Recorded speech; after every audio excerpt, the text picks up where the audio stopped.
Welcome back to Great Day. Our next guest is well known as the man behind famous musical acts such as Beyonce, Solange, and Destiny's Child, to name a few. His talent and knowledge has led him on a recent journey to empower others interested in making it on the big stage. His latest book, The Emancipation of Slaves Through Music, explores how the past has made an impact on the present-day entertainment industry.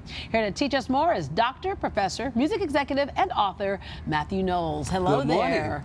All right, so a lot of people might not know that it's Dr. Mathew Knowles. Dr. Mathew Knowles. Yes. 2 years ago, I went back and I got my PhD in business administration. Yeah. All right. Let's go back a little bit further.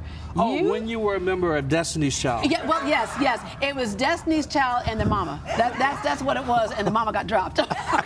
No. Actually, no. It's funny. I so loved seeing that story of how those girls grew. I came here to Houston right when they were about to step onto that big stage, and I remember you calling and saying, "Hey, would love to get the girls on the show," and I was like, "Come on!" Right? I remember that. And you were always so gracious in doing that. And they actually came back the day that they were going on the Grammys and performing that night, and you made sure that they came back and did like a thank you to Houston concert before they took off. All right, let's go back a little bit further. You grew up in Alabama. In Gaston, Alabama. Yeah, different time. Well, it's a different time, different place. We're talking 1952, racism everywhere. Yeah. Small town, 30,000 people. I never went to a black school. Integrated junior high, high school, elementary, University of Tennessee at Chattanooga. Then I transferred to Fisk University, and I talk about I was like Fisk out of water because I had never been around black folks before. Yeah. All right, so many people can take that experience of racism and it can hold them back. Others, it propels them. Obviously for you, education was important from the get-go. Where did that come from for you? It came from my mother. I'm one of the first in my family to get a degree. So that was very, very, very important. I was able to get that degree by playing basketball because my parents were poor. Yeah. All right. You earned degrees in economics and business.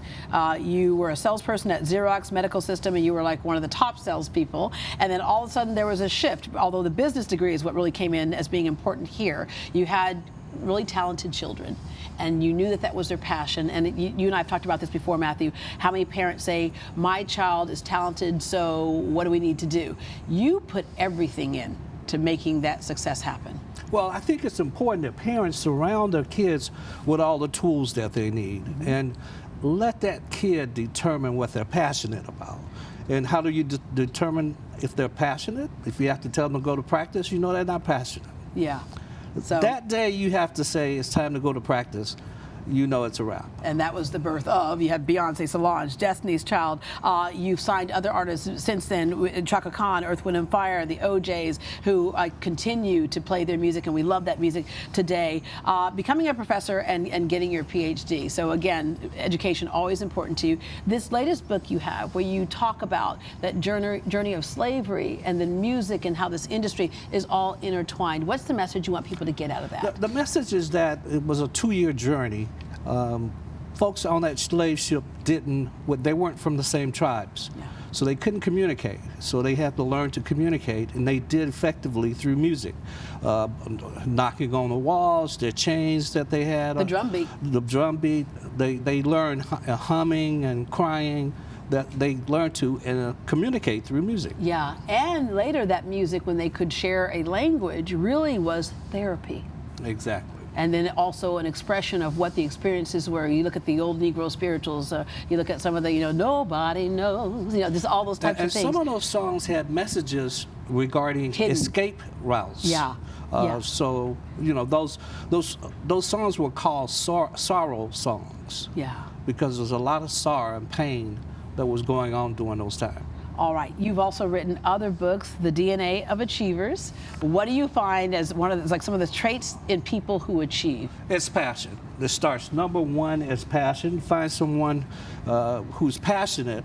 What else coexists with that is work ethics. Yeah. They coexist. So those two things are very important, passion and work ethics. Is that DNA or is that taught?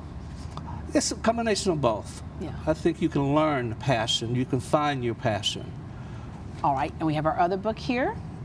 Racism from the Eyes of a Child. That's me talking about growing up in Gaston, Alabama, some of the racial trauma, years of therapy that I had to go through to talk and really get a sense of the racial trauma and how it affected me.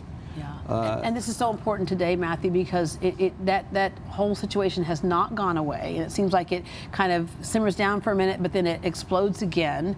And if you were the one in charge of fixing it, what is the fix for both people who feel like they've been victimized and those who may have been the people who did it? Well, the one fix is therapy.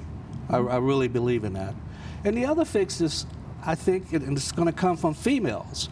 You know, in Alabama, in the last senatorial election, 98% of all black female women went out to vote.